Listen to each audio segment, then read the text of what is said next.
When we think of Mortal Kombat, a lot of us instantly think of the ninjas. Scorpion and Sub-Zero are a legendary set of characters from 1992, and after their debut in the first game, we would gradually see more and more of the ninjas become playable characters as palette swaps of one another. Their moves would be different, but their visuals were using the same sprites with different palettes. This was to maximize playable characters while saving on memory at the same time. No character in the entire franchise embodies this more than Khameleon, a mysterious yet secret character with no official lore at the time and made absolute minimal appearances. Yet, Khameleon somehow still has fans and people that have fond memories of the character. He's even my second favourite MK character of all time. Why? Because to me, this character embodies many things that I adored about classic MK and is all round a really enjoyable character to play in every official appearance. The fact he's a super secret character, the mystery surrounding his lore. To play Khameleon and maximize his gameplay, you had to be serious because there's a lot to learn and adapt to. However, this Khameleon is only part of the Khameleon idea. There is a female Khameleon too, which is spelled with a K and is even more secretive with even less commonly known about the character. Two secret fighters with the same gameplay ideas behind them, this episode of competitive history is a double whammy, exploring two characters that many people to this day might know very little about, with gameplay that only the most hardcore could maximize. Welcome to a deep dive into the gameplay mechanics of the Khameleons. For both versions of Chameleon, we have to go back to 1996 with the release of Mortal Kombat Trilogy, the game that tried to gather as many characters as possible, place them into one game with the mechanics of Ultimate Mortal Kombat 3 and a new Aggressor bar mechanic. But Aggressor was often turned off in competitive play, so we won't be covering it here. Most people likely remember seeing male Khameleon in a secret fight once you've defeated Shao Kahn. Select the correct option, and the game tells you that your reward is the chance to face one of Shao Kahn's deadliest warriors. Then, just like that, boom, Khameleon fight. Most people, myself included as a kid, thought this was it, but you could 100% pick this character and use him in a match. Male Khameleon could be found on the PC, Sega Saturn and PlayStation versions of Trilogy, but he's a secret character with an input required to select him. To select Khameleon, select any of the male ninjas, and then hold back, high punch, high kick, run, and block. Just like that, Khameleon appears and you're good to go. Gameplay-wise, this is where things will be a bit different from other episodes because we don't have any specific moves to go over, as Khameleon has no original moves in the game. Khameleon will constantly change between the different ninjas, gaining their moves while appearing as that character. This Khameleon can become the following ninjas: Scorpion, Ermac, Reptile, Rain, Noob Saibot, Human Smoke, and Classic Sub-Zero. That's quite a lot, and here's what's always made Khameleon so interesting to me from a gameplay standpoint. Some communities would outright ban Noob Saibot because he's busted in Trilogy, but you can become Noob Saibot by chance as Khameleon. The thing here is that you become Noob Saibot for such a short time that, from conversations that I've had with Trilogy community members, it's never really been long enough to make Khameleon a ban-worthy character as well. You change so fast that there isn't really time to do the usual Noob Saibot mayhem that makes him the best character in the game. Additionally, you can become Rain, and Rain is also a super top tier character because he has an infinite in this game with his roundhouse. Scorpion is better in Trilogy than he is in UMK3 thanks to a forward-moving teleport on top of his regular teleport. Ermac is still amazing in Trilogy just as he is in UMK3. Human Smoke, another top tier character. You see where I'm going with this? Khameleon can become a number of insanely strong characters. This alone would, in theory, make Khameleon some kind of super character, but the biggest setback that you always face is the small duration of being any of those said characters. You have to constantly react to changes, and by the time you've really done anything, you've morphed again. If the morph timing adds up at just the right moment, you can combine them for combos as well, although this is, as you'd expect, highly situational. But there are ways that you can somewhat influence whether you morph or not. For example, some attacks, if active during a morph, will nullify the morph and keep you as that ninja for another cycle. It does give you some extra time to get used to whoever you've become, although sometimes you might want to morph because you might not like that character as much, and it might be out of your hands if you're just trying to play the game. The point is, you need to know how to play every single one of these characters at a good level, because once you become them, you're stuck as them for at least one cycle. It might not be very long, but not knowing even one of these characters leaves you at quite the disadvantage if you become them. The fact you can become so many strong characters makes Khameleon incredibly fun to play, but even with these considered, the random factor makes Khameleon an unreliable pick. If you don't know who you're going to be, you can't really forge much of a game plan around this, and the changes are so frequent that the character is just inconsistent. I've genuinely never seen this character picked in tournament, and I've watched a lot of competitive Trilogy in my time. South America, which by far has the most hardcore Trilogy community, also doesn't seem to have these characters on show. After brief discussions with UMK3 and Trilogy legend By Speed, he mentioned to me how the characters are considered pretty low tier, the random nature of their transformations being absolutely the biggest issue, even though to this day, Chameleon can be quite a question mark for some high-level players because honestly, he just wasn't really played. I say characters, by the way, because the female Chameleon can be found on the N64 version of Trilogy.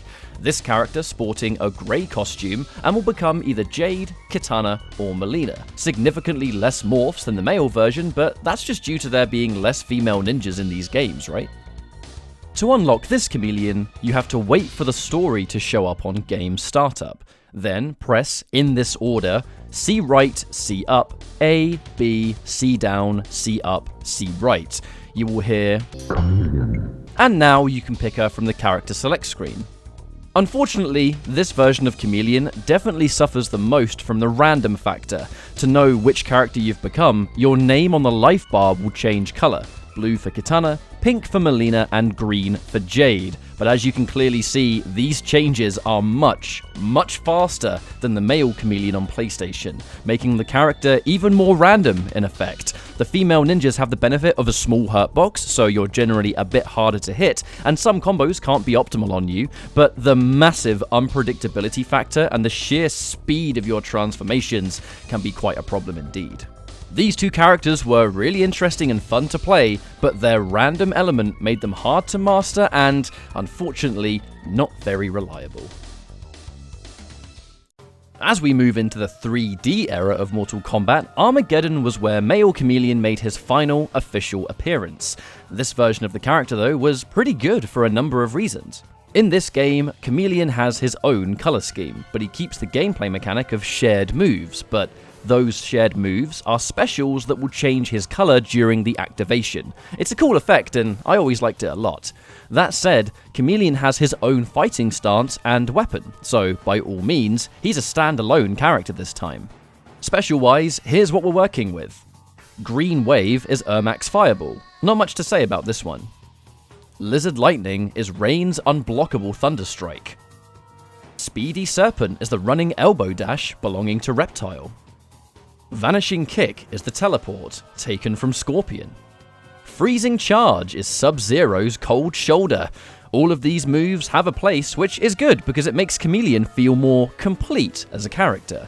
The two charges are great surprise attacks or combo enders, teleport can reposition, a fireball always helps, and the unblockable lightning is a combo starter. His normal throw is the boss throw that characters like Meat also have, and it's great for damage and sends the opponent far away, making them vulnerable to lightning strike, although it's reactable, an issue that Rain and Khameleon both share. Fighting style wise, Khameleon sports the Crane style and has quite a few attacks from it, some of the longest strings in the game, in fact. Here are some important moves that you definitely use often. Down 4 is an incredibly good sweep with range and knockdown. The tracking's not terrible either. Standing 2 is your main launcher, great after parries or just to punish things. Up 4 is a cheeky mid that does great damage on its own. Many of your other buttons are tied to strings that aren't really terrible and do good damage. 1-1-1 leaves standing. 3-3-4-4 is a decent 4-hit, again for good damage. 333, as you'd expect, hits 3 times. A large and quite deadly string is 333-111 up 4.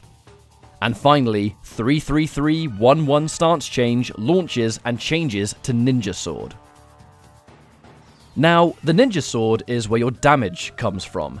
It's pretty unsafe to use on its own with a lot of attacks here, but the main key is that these attacks after a launch bag massive damage when all put together, and it makes Khameleon by all means a combo character. Standing 3 and 4-3 are both launches and can be used to punish things. 4-4 and 4-1-1 are both good combo linkers. He has some very forgettable low pokes that you might use at ranges, but generally, this sword is all about damage and combo potential. Khameleon, in a very practical way, can take advantage of an advanced tactic known as parry cancelling. By doing a parry and instantly pressing an attack button just at the right moment, you still move forward with the parry a small amount, but can attack out of it. This technique can be used to link more than one of your 4-1-1 together multiple times, and although an extremely difficult technique, gives you large damage as a reward.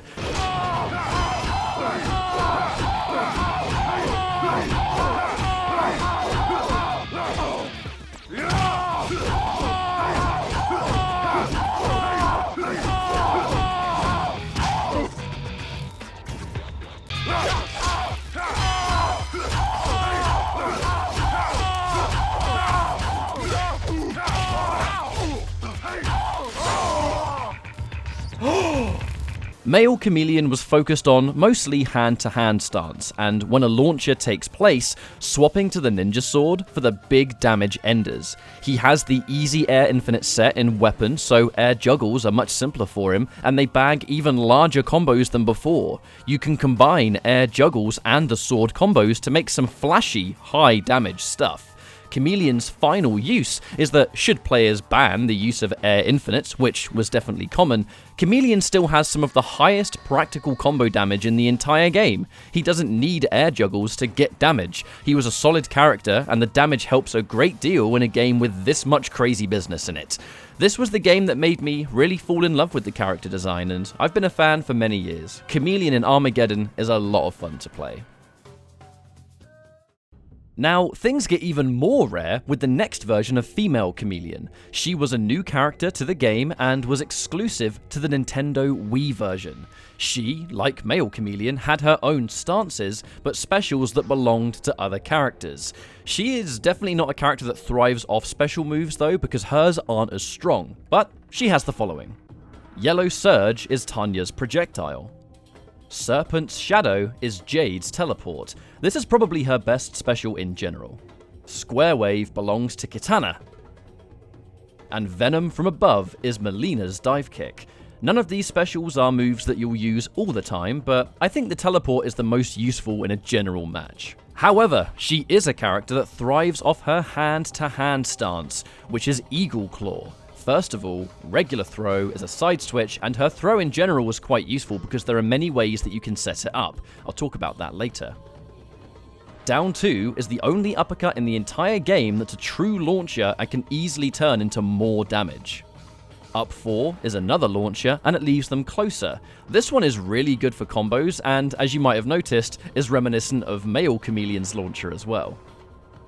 Her pokes are very strong indeed. Both down 3 and down 4 have deceivingly good range on them, fast speed, and great recovery. Her main string lies in standing 4, as 4, 4-4, and 4-4-4 all exist. All 3 of them, again, have pretty decent recovery, so there's somewhat of a stagger game there too. 4-4 has other enders in 4-4-3, 4-4-2, and 4-4-1-1. Finally, 4-4 stance change goes into weapon and launches. This is a nice launcher to transition into weapon finishes. Standing 4 sets up a free throw on hit, which helps her stagger game even more so. Weapon-wise, she has the falchion. Like Chameleon, a lot of these attacks on their own don't seem that amazing, but when used in combos become incredibly high damage. She has a lot in common with male Chameleon in this respect. Although her low pokes are not particularly impressive, she has some high damage elsewhere, and here it is. 3-4-2-2 on its own does 26% damage. 2-2 can be useful for linking in juggles.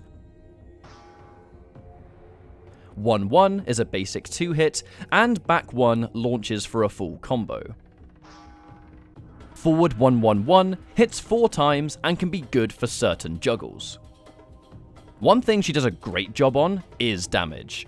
Again, like male Khameleon, her hand-to-hand is by far her superior stance for general play, but launches into weapon finishers bag incredibly solid damage for not too bad of execution. She has the opportunity to air infinite juggle, although you'll need to swap to her falchion mid-juggle to get the end version that you can cancel out of. Using this takes her combo damage and ramps it up significantly, but without it, she still has enjoyable and good damage juggles either way. Not many characters in 3D MK have this caliber of juggles, but both of the Khameleons do. Both characters have combos that are fun to watch and fun to do. I highly recommend you check out some old combo videos from Czech, the 3D combo master, because both Chameleon combo videos he ever put together a long time ago are ridiculously entertaining.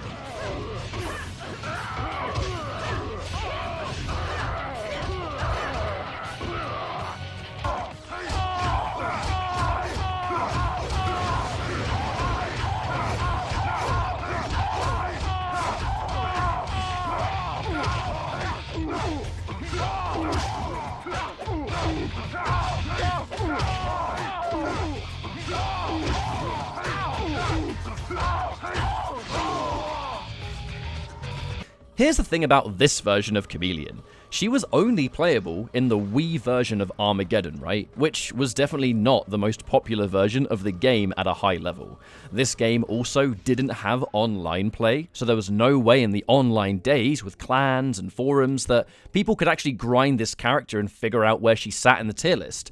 Modern opinions tend to steer Khameleon on the side of a mid-tier, but it depends on community rules, because community rules often liked to ban air infinites, sometimes limit them to a single rep, these kind of things, and without these kind of exploits, she still has solid combos, good movement, really decent buttons, and great moves that can set up for free throws, like a 4 or a down 4 in hand-to-hand. Considering she was the final addition to MK Armageddon, she actually plays Armageddon quite well, which, believe it or not every character is able to do.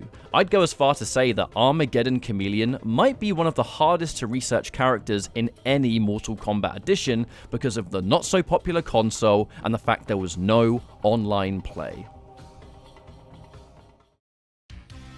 Of all the secret characters in Mortal Kombat, both Khameleons are some of the more secretive that the franchise has to offer, especially female Khameleon, who was a console exclusive in both official appearances. But the two of them stand out as characters that hardcore fans remember, and their unique gameplay element of the random swaps in classic games and shared moves of the 3D age has always given them this interesting element. Fans of hardcore gameplay mechanics would have quite the pleasant surprise giving them a go, and even if they wouldn't be the most tournament-viable picks in their respective games, they do offer a fun experience that keeps you on your toes, whether it's juggling multiple characters in 2D or mastering larger combos in 3D. If you like what you've seen today and want to show some support, by all means consider subscribing to my YouTube, maybe dropping the video a like or a comment, or if you want to go one step further, I do have a Patreon for those that want to offer additional support, and it's always appreciated. Thank you so much for watching, take care, and I'll see you next time.